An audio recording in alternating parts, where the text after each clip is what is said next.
para os irmãos, eu ia pregar hoje já, depois que dois pregadores já falaram bastante, já desenrolaram bastante, a missionária Ângela ontem, o pastor também na sexta-feira, o pastor Tiago, sobre o tema, amados? Mas eu queria pedir ao Senhor hoje que o Senhor falasse comigo, não algo que eles não disseram, mas algo que viesse acrescentar, porque é um tema que já se falou muito. O pastor na sexta-feira falou sobre a porta do medo, falou, e engraçado que as últimas 2 quartas-feiras nós trouxemos um estudo sobre depressão, sobre medo, e ele falou muito sobre isso na sexta-feira.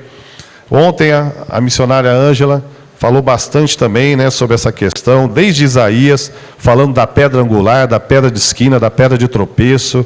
Então, o tema foi bem esmiuçado já. Mas hoje, quando eu estava lendo, amados, o que me chamou a atenção foi que essa confissão de Pedro, Pedro começa conversando com os discípulos, e Jesus pergunta para eles assim: quem aí no mundo, quem aí fora, dizem que eu sou? E aí eles disseram: olha, alguns dizem que o senhor é João Batista, outros que é Elias, outros que é Jeremias ou um dos profetas. E aí Jesus pergunta para ele: e vocês? Quem vocês acham que eu sou? Porque, amados, se a gente der ouvido para a opinião do mundo sobre Jesus, ninguém estava aqui dentro. Começa a dar ouvido para o que falam aí fora, e você vai ver se você permanece aqui dentro. Deus falou isso comigo hoje. Por que Jesus quis saber qual era a opinião deles? Para ver se eles já não tinham sido contaminados com a opinião dos de fora. A Bíblia diz que as más conversações corrompem os bons costumes. Começa a dar ouvido para carnal, para você ver onde você vai parar. Ralabandagassubicandarábia. Aleluia. Começa a dar ouvido, e você vai ver o que você vai escutar. Se você começar a escutar a opinião de quem não conhece nada de Jesus, se o pouquinho que você tem, você vai perder. Se você começa a dar ouvidos, existe uma corrente, até dentro da teologia mesmo. Você sabia que tem gente que faz curso de teologia e desvia? Eu conheço. Gente que fez curso de teologia e desviou. Porque começa a achar que sabe muito, começa a achar que, não que a gente seja contra estudar, você tem que estudar para saber, tem que crescer na graça e no conhecimento, mas tem certas coisas que tem algumas pessoas que não têm estrutura para ouvir. Cada um de nós aqui tem uma estrutura. Eu tenho estrutura para ouvir muita coisa que eu tenho certeza que não vai me contaminar. Mas o problema é que há pessoas que não têm estrutura para ouvir certas coisas. E aí a pessoa escuta um negócio lá. Bom, mas espera aí, isso aí está diferente do que eu aprendi lá na escola bíblica, do que eu aprendi lá na igreja. Aí ela começa, viu, irmão, é o seguinte, a Bíblia não é bem assim, do jeito que falaram para você, não. Você acha que você vai acreditar mesmo que Jonas foi engolido lá pelo peixe, e depois foi vomitado, e não sei o quê? Isso aí é simbólico, é um negócio, pronto, o cara já começa.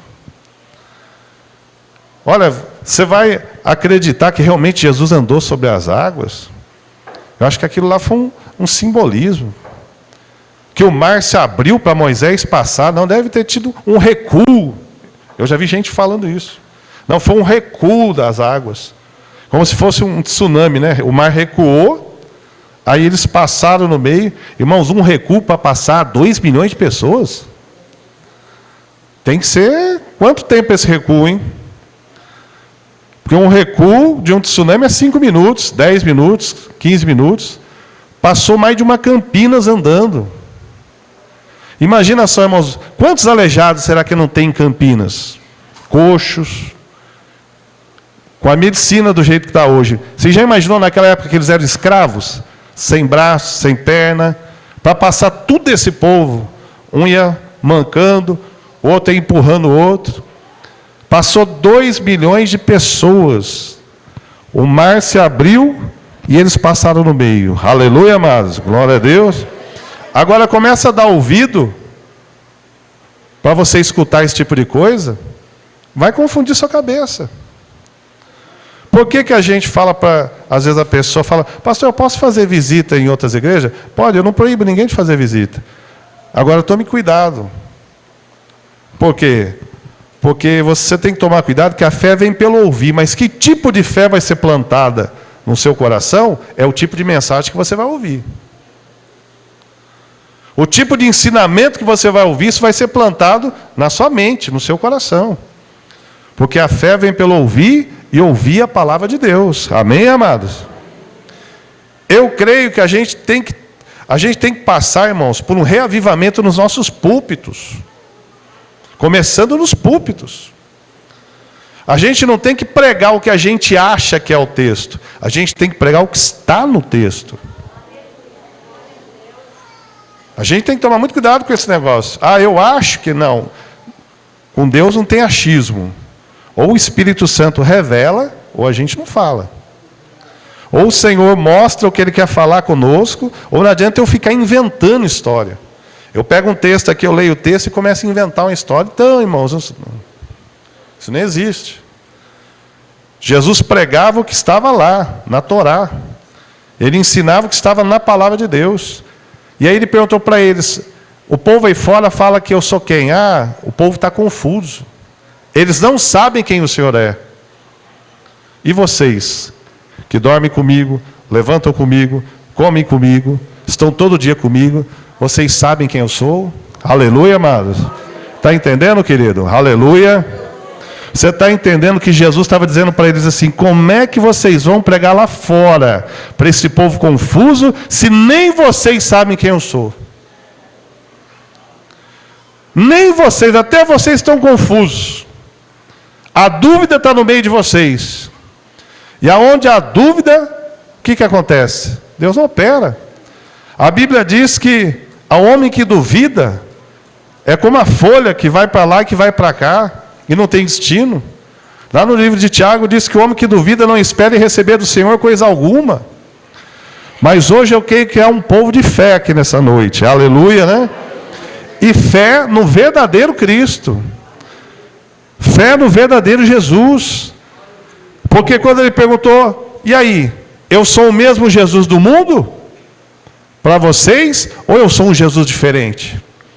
Eu sou um Jesus que pode só resolver problema de casamento, eu sou um Jesus que pode dar só carro, que pode só dar casa, que nem o pessoal do mundo pensa, ou eu sou um Jesus que salva, que liberta, que cura, que transforma, aleluia, que chama as pessoas para arrependimento.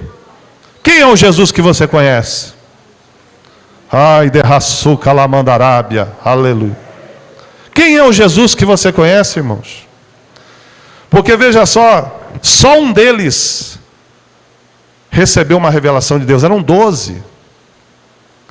Pedro disse assim, eu creio que tu és o Cristo, o Filho do Deus vivo. Naquela hora, Jesus pensou, pô, pelo menos um. Ele disse, Pedro, não foi carne nem sangue, ou seja, não foi uma pessoa que te falou isso, mas foi o próprio Espírito de Deus. Foi meu Pai que te revelou isso. Mas pastor, como é que pode um homem receber uma revelação dessa, uma hora, e daqui a pouco Jesus chamar ele de Satanás? Como é que pode alguém receber revelações e depois ser usado pelo diabo? Pode. O pior é que pode. Alguém que revela o que você imaginar e de repente dá uma brecha e ser usado pelo diabo. O homem recebe uma revelação dessa. O primeiro que diz, tu és o Cristo. Daqui a pouco ele diz, não precisa passar pela cruz. Para que isso? É para trás de mim, Satanás. Para trás de mim. Porque para mim tu és pedra de tropeço. Para trás de mim. Primeiro ele era pedra, né? Pequenininha. Mas Jesus disse, vou mudar o teu nome. Não é mais Simão, é pedra pequena. Eu quero que você seja a primeira pedrinha aí, dessa edificação toda. Vai começar um negócio aí com vocês. E depois, Jesus fala para ele, para trás, pedra de tropeço. Você percebeu, irmãos?